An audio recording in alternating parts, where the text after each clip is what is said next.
খুব সৎভাবে কাজ করেন, তাহলে গুন্ডা বদমাশরা, রাজনৈতিক নেতারা, স্মাগলাররা, কালোবাজারিরা তো আপনার উপর সন্তুষ্ট হবেন না। অতএব ওরা যখন আপনাকে ঘুষ দিতে চাইবে, আপনি ঘুষ নেবেন না। শিলিগুড়িতে ওটা হয়েছিল, প্রথমে আমাকে ঘুষ দিতে চেয়েছিল। আমি যেহেতু ঘুষ নেই না, তখন রাজনৈতিক নেতাদের টাকা দিতে চেয়েছিল।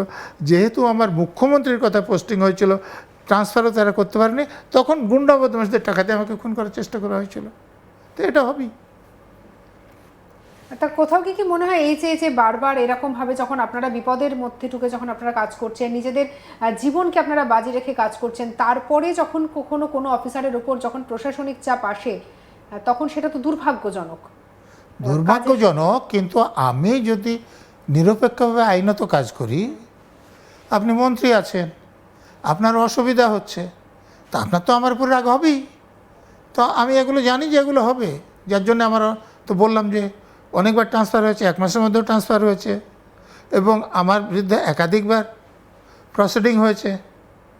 আমার বিরুদ্ধে একটা প্রসিডিং শুরু করেছিল, আমি হাইকোর্টে গেলে হাইকোর্ট 1 টাকা কস্ট ইম্পোজ করেছিল। খবরের কাগজে, টিভি চ্যানেলে খুব আলোচনা হয়েছিল যে সরকারের 1 টাকা জরিমানা হয়েছে। তো আমার অনেকবার হয়েছে। তো তারা যারা শাসন ক্ষমতায় থাকে, দল মত নির্বিশেষে তারা চায় তারা যা বলবে তাই করতে। তারাই তার মানে কন্ট্রোল করার চেষ্টাটা করছে। হ্যাঁ, তারা সবসময় করে, এবং তাদের কথা শুনে যারা কাজ করে। উড়িষ্যা হাইকোর্টের একটা জাজমেন্ট আছে, আপনি চাইলে আপনি দেখাতে পারবো।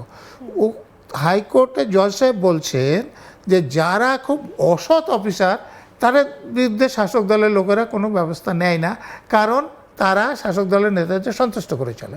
কিন্তু যারা খুব সৎ অফিসার, অন্যায় আদেশ পালন করে না, তাদের বিরুদ্ধেই প্রসিডিং করা হয়, তাদের বিরুদ্ধেই মামলা করা হয়। এটা হাইকোর্টের একটা জাজমেন্টও আছে। আর তাহলে এবার একটা কথা বলি, এই যে আমি আজকে এই যে অজয়পাল শর্মারই কথা দিয়ে বলি, এবং তিনি যখন এলেন, তিনি তার দায়িত্বটা পালন করতে এলেন, তিনি কাজ করছেন, দেখা গেল যে শাসক দলের পক্ষ থেকে তার ব্যক্তিগত জীবন নিয়ে টানাটানি শুরু হয়ে গেল, তাকে ব্যক্তিগতভাবে আক্রমণ, তার সম্পর্কে বিভিন্ন ধরনের পোস্ট, এরকম ঘটনারও তো মুখোমুখি হতে হয়। দেখুন, আমি যদি পাবলিক লাইফে থাকি, তো তাহলে আমার ব্যক্তিগত জীবন পরিষ্কার রাখতে হবে, নাহলে অন্য লোক সুযোগ পেলে কেন বলবে না? তা আমি যদি ব্যক্তিগত জীবনে কোনো পাপ না করি, তাহলে দেখাতে পারবে না, আমাকে দেখান না। তো তার জীবনে যদি সেরকম খারাপ কিছু থাকে, তো যাদের অসুবিধা হচ্ছে তারা কেন দেখাবে না? দেখাবে। আমি বলছি না যে দেখানো উচিত, কিন্তু তারা দেখানোর সুযোগ ছাড়বে কেন? মানে সে অফিসারকেও এই দিকটাতে ভীষণ, হ্যাঁ, অফিসারকে দেখুন, একদম খুব পরিষ্কার কথা, আমি যখন পাবলিক লাইফে কাজ করব, তখন আমার প্রাইভেট লাইফটা পরিষ্কার থাকতে হবে। যদি থাকে, কেউ কিছু বলতে পারবে না। আমি চ্যালেঞ্জ দিয়ে বলছি, ধরুন আমার পরম শত্রু বলুক যে আমি অসৎ, কোথাও ঘুষ খাই, বলুক যে আমি নিরপেক্ষভাবে কাজ করি, বলতে পারবে না।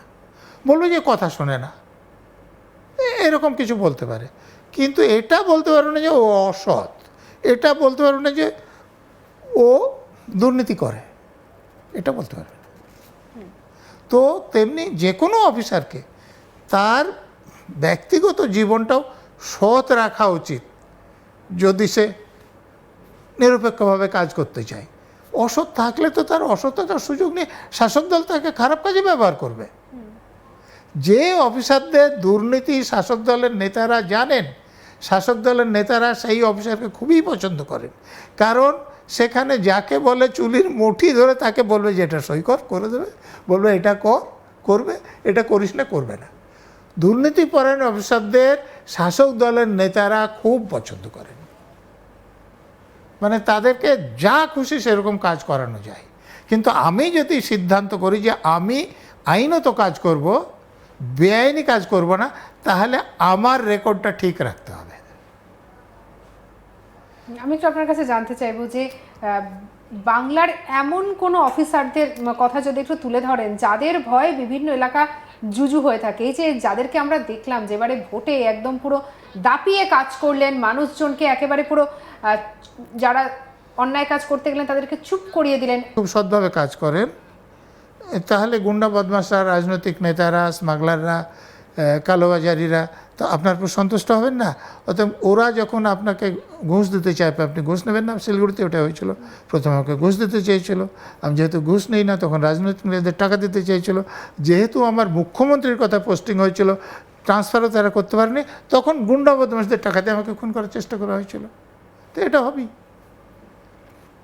তা কোথাও কি মনে হয় এই যে বারবার এরকম ভাবে যখন আপনারা বিপদের মধ্যে ঢুকে যখন আপনারা কাজ করছেন, নিজেদের জীবনকে আপনারা বাজি রেখে কাজ করছেন, তারপরে যখন কখনো কোনো অফিসারের উপর যখন প্রশাসনিক চাপ আসে, তখন সেটা তো দুর্ভাগ্যজনক।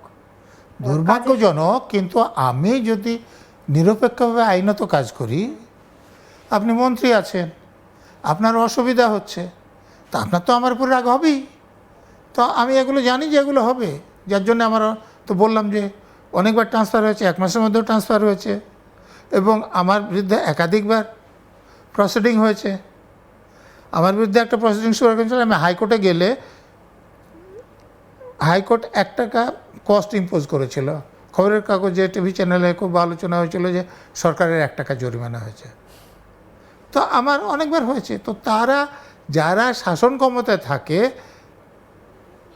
দল মত নির্বিশেষে তারা চায় তারা যা বলবে তাই করতে। তারাই তার মানে কন্ট্রোল করার চেষ্টাটা করছে। হ্যাঁ, তারা সবসময় করে, এবং তাদের কথা শুনে যারা কাজ করে। উড়িষ্যা হাইকোর্টের একটা জাজমেন্ট আছে, আপনি চাইলে আপনি দেখাতে পারবো। ও হাইকোর্টে জজ সাহেব বলছেন যে যারা খুব অসৎ অফিসার, তাদের বিরুদ্ধে শাসক দলের লোকেরা কোনো ব্যবস্থা নেয় না, কারণ তারা শাসক দলের নেতাদের সন্তুষ্ট করে চলে। কিন্তু যারা খুব সৎ অফিসার, অন্যায় আদেশ পালন করে না, তাদের বিরুদ্ধেই প্রসিডিং করা হয়, তাদের বিরুদ্ধেই মামলা করা হয়। এটা হাইকোর্টের একটা জাজমেন্টও আছে। আর তাহলে এবার একটা কথা বলি, এই যে আমি আজকে এই যে অজয়পাল শর্মারই কথা দিয়ে বলি, এবং তিনি যখন এলেন, তিনি তার দায়িত্বটা পালন করতে এলেন, তিনি কাজ করছেন, দেখা গেল যে শাসক দলের পক্ষ থেকে তার ব্যক্তিগত জীবন নিয়ে টানাটানি শুরু হয়ে গেল, তাকে ব্যক্তিগতভাবে আক্রমণ, তার সম্পর্কে বিভিন্ন ধরনের পোস্ট, এরকম ঘটনারও তো মুখোমুখি হতে হয়। দেখুন, আমি যদি পাবলিক লাইফে থাকি, তো তাহলে আমার ব্যক্তিগত জীবন পরিষ্কার রাখতে হবে, নাহলে অন্য লোক সুযোগ পেলে কেন বলবে না? তা আমি যদি ব্যক্তিগত জীবনে কোনো পাপ না করি, তাহলে দেখাতে পারবে না, আমাকে দেখান না। তো তার জীবনে যদি সেরকম খারাপ কিছু থাকে, তো যাদের অসুবিধা হচ্ছে তারা কেন দেখাবে না? দেখাবে। আমি বলছি না যে দেখানো উচিত, কিন্তু তারা দেখানোর সুযোগ ছাড়বে কেন? মানে সে অফিসারকেও এই দিকটাতে ভীষণ। হ্যাঁ, অফিসারকে দেখুন, একদম খুব পরিষ্কার কথা, আমি যখন পাবলিক লাইফে কাজ করব, তখন আমার প্রাইভেট লাইফটা পরিষ্কার থাকতে হবে। যদি থাকে, কেউ কিছু বলতে পারবে না। আমি চ্যালেঞ্জ দিয়ে বলছি, ধরুন আমার পরম শত্রু বলুক যে আমি অসৎ, কোথাও ঘুষ খাই, বলুক যে আমি নিরপেক্ষভাবে কাজ করি, বলতে পারবে না। বলবে যে কথা শোনে না, এরকম কিছু বলতে পারে, কিন্তু এটা বলতে পারবে না যে ও অসৎ, এটা বলতে পারবে না যে ও দুর্নীতি করে, এটা বলতে পারবে না। তো তেমনি যে কোনো অফিসারকে তার ব্যক্তিগত জীবন